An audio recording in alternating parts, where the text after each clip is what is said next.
Guys आज हम GK के कुछ और क्वेश्चन पढ़ते हैं तो वीडियो शुरू करते हैं। हरित क्रांति किसके उत्पादन में जबरदस्त वृद्धि का निर्देश करती है? तो यह है गेहूँ। सबसे पहले औद्योगिक क्रांति कहाँ शुरू हुई थी? तो ये हुई थी इंग्लैंड में। पॉलिटिक्स नामक पुस्तक के रचयिता का नाम क्या है? तो ये है अरस्तु। गांधी जी ने दक्षिण अफ्रीका में ठहरने के दौरान जिस पत्रिका का प्रकाशन किया था उसका नाम क्या था? तो ये था इंडियन ओपिनियन। उर्दू किस राज्य की दूसरी राजकीय भाषा है? तो ये है बिहार की। सियाचिन ग्लेशियर का क्षेत्र किनके बीच झगड़े का स्थल है? तो ये है भारत और पाकिस्तान। चीन तथा भारत के बीच की सीमा को क्या कहा जाता है? तो ये कहा जाता है मैकमोहन लाइन। किस देश को विश्व का शुगर बाउल कहा जाता है? तो ये कहा जाता है क्यूबा को। भारत के संविधान के अनुसार राष्ट्रपति द्वारा निम्नलिखित में से किसका प्रतिनिधित्व करने के लिए 2 लोगों को लोकसभा का सदस्य नियुक्त किया जा सकता है? तो यह है आंग्ल भारतीय समुदाय। आने वाली पीढ़ी हो सकता है शायद विश्वास नहीं करेगी कि इस तरह का हाड़ मांस वाला व्यक्ति इस धरती पर हुआ था। गांधी जी को यह श्रद्धांजलि किसने दी थी? तो ये दिया था अल्बर्ट आइंस्टीन ने।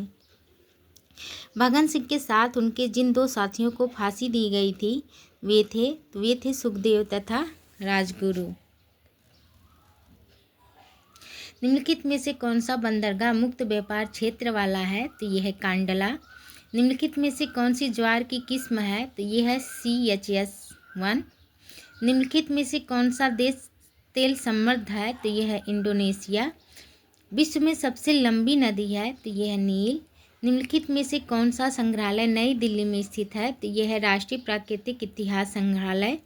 भारत में निम्नलिखित में से कौन सा राज्य वाणिज्य तथा उद्योग में अग्रणी है? तो यह है महाराष्ट्र। FERA का पूरा नाम क्या है? तो यह है फॉरेन एक्सचेंज रेगुलेशन एक्ट। पश्चिम बंगाल का टीटागढ़ किसके लिए प्रसिद्ध है? तो यह है कागज निर्माण के लिए। निम्नलिखित में से कौन सा आयोग भारत में जल संसाधनों के नियंत्रण तथा उपयोग के लिए उत्तरदायित्व है? तो यह है केंद्रीय जल आयोग। जापान की करेंसी क्या है? तो येन है। भारत जोड़ो आंदोलन किसके साथ संबद्ध है? तो यह है बाबा आमटे के द्वारा।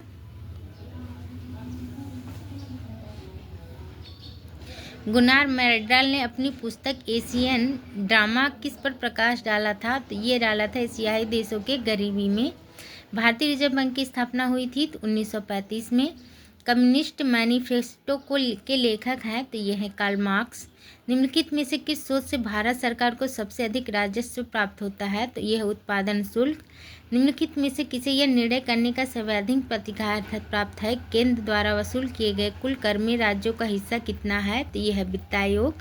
लाला हरदयाल निम्नलिखित में से किस पार्टी के सक्रिय सदस्य थे? तो ये थे गदर पार्टी के। निम्नलिखित में से कौन सी रबी की मुख्य फसल नहीं है? तो यह है मक्का। पंचशील करार किनके बीच हुआ था? तो ये हुआ था भारत और चीन के। सुरक्षा परिषद के अस्थायी सदस्यों की नियुक्ति कौन करता है? तो ये करता है महासभा। गाइस आज के लिए बस इतना ही। वीडियो अच्छी लगी हो तो चैनल को सब्सक्राइब करें, लाइक करें, शेयर करें। धन्यवाद।